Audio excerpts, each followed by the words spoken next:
காவல்துறையினரின் பணிச்சுமையை குறைக்க முறையான நடவடிக்கைகள் மேற்கொள்ளப்பட்டு வருவதாக முதலமைச்சர் செல்வி ஜெயலலிதா இன்று சட்டப்பேரவையில் தெரிவித்தார். தமிழக சட்டப்பேரவையில் இன்று காவல்துறை, தீயணைப்பு மற்றும் மீட்புப் பணிகள் மானிய கோரிக்கை மீதான விவாதத்தின் போது உறுப்பினர் ஒருவர் எழுப்பிய கேள்விக்கு பதிலளித்து பேசிய முதலமைச்சர் செல்வி ஜெயலலிதா, காவல்துறையினருக்கு 8 மணி நேர வேலை சாத்தியமில்லை என குறிப்பிட்டார். ஆனால் கூடுதல் நேரம் உழைப்பதற்காக உணவுப்படி உள்ளிட்ட பல்வேறு படிகள் வழங்கப்படுவதாகவும், காவல்துறையினரின் பணிச்சுமையை குறைக்க முறையான நடவடிக்கைகள் எடுக்கப்பட்டு வருவதாகவும் முதலமைச்சர் செல்வி ஜெயலலிதா தெரிவித்தார். காவல்துறையினருக்கு 8 மணி நேரம் பணி நிர்ணயிக்க வேண்டும் என்ற கோரிக்கை இங்கே வைக்கப்பட்டது. காவல் பணி என்பது நேரம் வரையறுக்கப்பட்டு செய்யும் பணி அல்ல. ரோந்து பணி, சட்டம் ஒழுங்கு, நீதிமன்ற பணி மற்றும் முக்கிய நபர்களின் பாதுகாப்பு பணிகளில் ஈடுபடுபவர்கள் சுழற்சி முறையில் பணிபுரிந்து வருகின்றனர். காவலர்களின் பணி சுமையினை கருத்தில் கொண்டு ஓய்வு வழங்கப்படுகிறது. மேலும் கூடுதல் நேர ஊதியம், உணவுப்படி போன்ற சலுகைகளும் வழங்கப்படுகின்றன. காவலர்களின் பணி சுமையை குறைக்க முறையான நடவடிக்கைகள் மேற்கொள்ளப்பட்டு வருகின்றன என்பதை தெரிவித்துக் கொள்கிறேன். காவல்துறையில் காலி பணியிடங்களை நிரப்ப தமது தலைமையிலான அரசு தமிழ்நாடு சீருடை பணியாளர் தேர்வாணையத்திற்கு உத்தரவிட்டுள்ளதாக முதலமைச்சர் செல்வி ஜெயலலிதா குறிப்பிட்டார். தமிழ்நாடு காவல்துறையில் காவலர்கள் மற்றும் உதவி ஆய்வாளர்கள் பணியிடங்கள் தமிழ்நாடு சீருடை பணியாளர் தேர்வாணையம் மூலமும், காவல் துணை கண்காணிப்பாளர் பணியிடங்கள் தமிழ்நாடு அரசு பணியாளர் தேர்வாணையம் மூலமும் தேர்வு செய்யப்பட்டு காவலர் பயிற்சி பள்ளி மற்றும் பயிற்சி கல்லூரிகளில் பயிற்சி அளிக்கப்பட்டு பணி அமர்த்தப்பட்டு வருகின்றனர். ஒவ்வொரு வருடமும் ஏற்படும் காலி பணியிடங்கள் குறித்து முன்னதாகவே கணக்கெடுக்கப்பட்டு அப்பணியிடங்களை நிரப்புவதற்கான உத்தரவுகளை உரிய நேரத்தில் பெற்று தமிழ்நாடு சீருடை பணியாளர் தேர்வாணையத்திற்கு அளிக்கப்பட்டு தேர்வாணையம் உரிய அறிவிப்புகள் செய்து முறையாக தேர்வுகளை நடத்தி தகுதி வாய்ந்த நபர்களை தேர்ந்தெடுத்து காவல்துறையில் பல்வேறு பணியிடங்களுக்கு பயிற்சிக்கு அனுப்பி வைக்கின்றனர். தமிழ்நாடு சீருடை பணியாளர் தேர்வாணையம் கடந்த 2012ஆம் ஆண்டு 12162 காவலர் பணியிடங்களுக்கு தகுதி வாய்ந்த நபர்களை தேர்வு செய்து மருத்துவ பரிசோதனை மற்றும் காவல்துறை சரிபார்ப்பு பணிகள் முடித்து 11488 நபர்களுக்கு பணி நியமன ஆணை வழங்கப்பட்டு அனைவரும் பயிற்சி முடித்து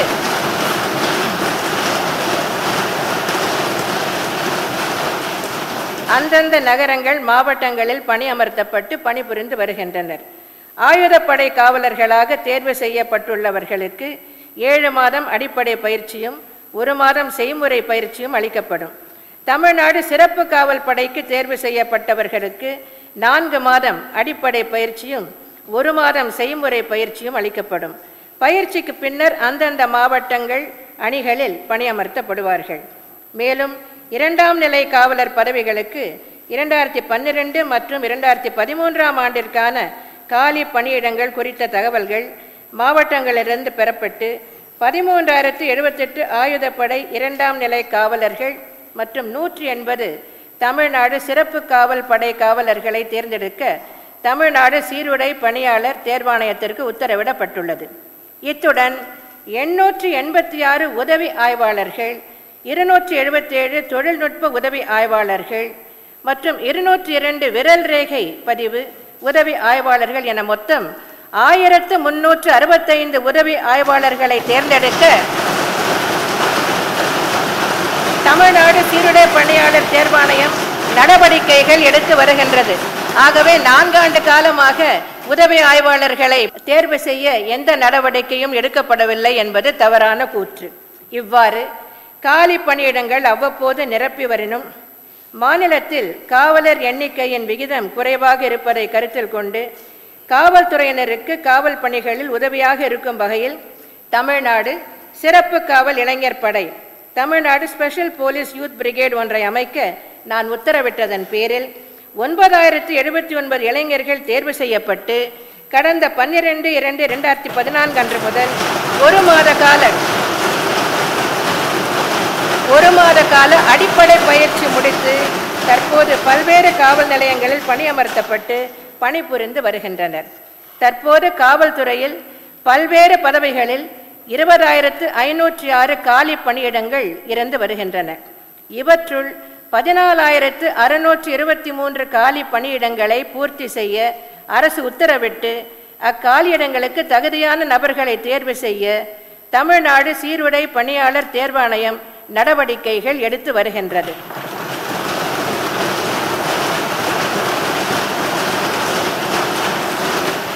மீதமுள்ள 5,883 காலி பணியிடங்களையும் நிரப்புவதற்காக மாவட்டங்களிலிருந்து தகவல்கள் சேகரிக்கப்பட்டு அவற்றையும் நிரப்ப தேவையான நடவடிக்கைகள் எடுக்கப்பட்டு வருகின்றன. காவல்துறையினர் தங்கள் குறைகளை மாதம் ஒருமுறை தங்கள் உயர் அதிகாரிகளிடம் தெரிவிக்கும் முறை தற்போதும் கடைபிடிக்கப்பட்டு வருவதால் இதற்காக சிறப்பு முகாம்கள் நடத்தப்படவில்லை என முதலமைச்சர் செல்வி ஜெயலலிதா தெரிவித்தார். மாண்புமிகு உறுப்பினர் பேசுகின்ற போது என்னுடைய முந்தைய ஆட்சி காலத்தில் காவல்துறையினர் தங்கள் குறைகளை தெரிவிக்க முகாம்கள் நடத்தப்பட்டதாக தெரிவித்தார். அத்தகைய முகாம்கள் ஏதும் நடத்தப்படவில்லை. நான் அனைத்து மாவட்டங்களிலிருந்தும் காவல்துறையினரை வரவழைத்து அவர்கள் என்ன குறைகள் இருந்தாலும், என்ன புகார்கள் இருந்தாலும், என்ன மனுக்கள் கொடுக்க விரும்பினாலும் என்னிடம் கொடுக்கலாம் என்று பல நாட்கள் காவல்துறையினரை சந்தித்து அவர்களுடைய குறைகளை கேட்டறிந்து அவர்களுடைய மனுக்களை பெற்று உயரதிகாரிகளுக்கு காவல்துறை தலைமை இயக்குநருக்கு அனுப்பி வைத்தேன். அதன் பின்னர் முகாம்கள் ஏதும் நடத்தப்படவில்லை. இது வரைமுறை செய்யப்பட்டு ஒவ்வொரு மாவட்டத்திலும் காவல்துறையினர் தொடர்ந்து மாதத்திற்கு ஒரு முறை தங்கள் மேலதிகாரியிடம் தங்கள் குறைகளை தெரிவிக்கலாம் என்ற முறை கடைபிடிக்கப்பட்டு வருகிறது. ஆகவே மாவட்டங்களில் காவல்துறையினர் தங்கள் குறைகளை மாவட்ட காவல்துறை கண்காணிப்பாளரிடம் கொடுக்கிறார்கள். ஆணையரகங்களில் அந்தந்த கமிஷனரிடம் காவல்துறையினர் தங்கள் புகார்களையும் குறைகளையும் தெரிவிக்கிறார்கள். இது முறையாக நடந்து வருகிறது. மாதத்தில் ஒரு நாள் உயர் அதிகாரிகள் தங்களுக்கு கீழ் பணிபுரியும் காவல்துறையினரிடம் கேட்டு மனுக்களை பெற்று நடவடிக்கை எடுக்கப்படுகிறது என்பதை தெரிவித்துக் கொள்கிறேன். தமிழகத்தில் எதிர்க்கட்சிகள் நடத்தும் போராட்டங்களுக்கு உண்மையான ஜனநாயக முறைப்படி அனுமதி அளிக்கப்பட்டு வருவதாக முதலமைச்சர் செல்வி ஜெயலலிதா குறிப்பிட்டார். கடந்த 3 ஆண்டுகளில் 21,000 போராட்டங்களுக்கு தமது தலைமையிலான அரசு அனுமதி அளித்துள்ளது என்றும் இதன் மூலம் தமிழகத்தில்தான் உண்மையான ஜனநாயகம் நிலவுவதாகவும் முதலமைச்சர் குறிப்பிட்டார். தமிழ்நாட்டில் அதிகப்படியான போராட்டங்கள் நடைபெறுகின்றன என்றால் மக்கள் அத்தகைய சூழ்நிலைக்கு தள்ளப்பட்டிருக்கிறார்கள் என்று பொருள் அல்ல. இங்கே தாராள மனதுடன் உண்மையான ஜனநாயக கோட்பாடுகளின்படி யார் போராட்டம் நடத்த விரும்பினாலும் அனுமதியை தருகிறோம். இதுவே மேற்கு வங்காளம், மத்திய பிரதேஷ் போன்ற மாநிலங்களில் அனுமதியே தருவதில்லை.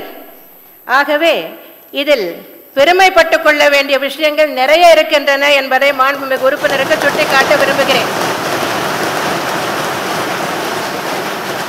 மாநிலத்தில் அரசியல் கட்சிகள், பல்வேறு இயக்கங்கள், மாணவர் அமைப்புகள் மற்றும் தொழிற்சங்கங்கள் தங்கள் உரிமைகளுக்காகவும் பொதுநல பிரச்சனைகளுக்காகவும் அடிப்படை வசதிகளுக்காகவும் அரசியல் சார்ந்த பிரச்சனைகளுக்காகவும் ஆர்ப்பாட்டம், உண்ணாவிரதம் போன்ற ஜனநாயக ரீதியிலான போராட்டங்களை அறிவித்து நடத்தி வருகின்றனர். மாநிலத்தில் பல்வேறு அமைப்புகள் தங்கள் கோரிக்கைகளை நிறைவேற்ற மக்கள் இயக்கங்களை அமைத்து சம்பந்தப்பட்டவர்களை அணுகி பேச்சுவார்த்தை மூலம் தீர்த்து கொள்கின்றனர். சில சமயங்களில் அவர்களது கோரிக்கைகள் ஏற்றுக்கொள்ளப்படாமலோ அல்லது அவற்றை நிறைவேற்ற காலதாமதம் ஏற்படும் போதிலோ சம்பந்தப்பட்ட மாவட்ட நிர்வாகங்கள் மற்றும் அரசு அதிகாரிகள் இரு தரப்பினரையும் அழைத்து பேசி அப்பிரச்சனைகளை சுமூகமாக தீர்த்து வைக்கின்றனர். அரசு நிர்வாகம் தலையிட்டும் பிரச்சனைகள் முடிவுக்கு வராத போது சம்பந்தப்பட்டவர்கள் தங்கள் கோரிக்கைகளை நிறைவேற்ற கோரி வாயர்கூட்டம், ஆர்ப்பாட்டம், உண்ணாவிரதம், வேலை நிறுத்தம் போன்ற போராட்டங்களில் ஈடுபடுகின்றனர். இது போன்ற அமைதியான மக்கள் இயக்க போராட்டங்களுக்கு காவல்துறையினர் அனுமதி வழங்கி தேவையான பாதுகாப்பும் அளித்து வருகின்றனர். எனவே அமைதியான சூழ்நிலையில் நடக்கும் மக்கள் இயக்க போராட்டங்களுக்கு காவல்துறையினர் அனுமதி மறுப்பதில்லை. அமைதியான போராட்டங்களை கைவிட்டு காலவரையற்ற உண்ணாவிரதம், சாலை மறியல், பொது சொத்துக்களுக்கு சேதம் விளைவித்தல், நிர்வாகத்தினரை தொழிற்சாலைகளுக்குள் செல்ல விடாமல் தடுத்தல் போன்ற சட்டவிரோத செயல்களில் ஈடுபட்டு அதனால் இருதரப்பினரிடையே மோதல் ஏற்பட்டு பொது அமைதி சீர்குலைய வாய்ப்பிருந்தால் மட்டுமே காவல்துறையினர் அது போன்ற நிகழ்வுகளுக்கு அனுமதி தர உயரதிகாரிகளுடன் கலந்தாலோசித்து பின்னர் சில கட்டுப்பாடுகளுடன் அனுமதி அளிக்கின்றனர். சட்டம் ஒழுங்கு பராமரிப்பிற்கு நிச்சயமாக பங்கம் ஏற்படும் என்று காவல்துறையினர் முடிவு செய்யும் சமயங்களில் மட்டுமே போராட்டங்களுக்கு அனுமதி மறுக்கப்படுகிறது. எனவே உரிய கால அவகாசத்துடன் பொதுமக்களுக்கும் சட்டம் ஒழுங்கிற்கும் இடையூறு ஏற்படாத வகையில் ஜனநாயக ரீதியில் நடத்தப்படும் எவ்வித மக்கள் இயக்கங்களுக்கும் காவல்துறையினர் அனுமதி மறுப்பதோ அல்லது இழுத்தடிப்பதோ கிடையாது. Bureau of police research and டெவலப்மெண்ட்டின் வருடாந்திர அறிக்கையின்படி 2012ஆம் ஆண்டில் தமிழ்நாட்டில் 21,232 போராட்டங்கள் நடைபெற்றுள்ளன. இது அகில இந்திய அளவில் நடைபெற்ற போராட்டங்களில் 4இல் ஒரு பகுதியாகும். கேரளாவில் 781 போராட்டங்களும் மேற்கு வங்கத்தில் 1901 போராட்டங்களும் மட்டுமே அனுமதிக்கப்பட்டுள்ளன என்ற புள்ளி விவரமே போராட்டங்கள் அனுமதிக்கப்படுகின்றன என்பது தெளிவாகும். அதே சமயத்தில் மாண்புமிகு உறுப்பினர் சொன்னதை வைத்து நான் மீண்டும் வலியுறுத்த விரும்புகிறேன். 21,000க்கும் மேற்பட்ட போராட்டங்கள் தமிழகத்தில் நடைபெற்றுள்ளன என்றால் தமிழகத்தில் ஜனநாயகம் நல்ல முறையில் தலை தோங்குகிறது என்று பொருள் என்பதை தெரிவித்துக் கொள்கிறேன்.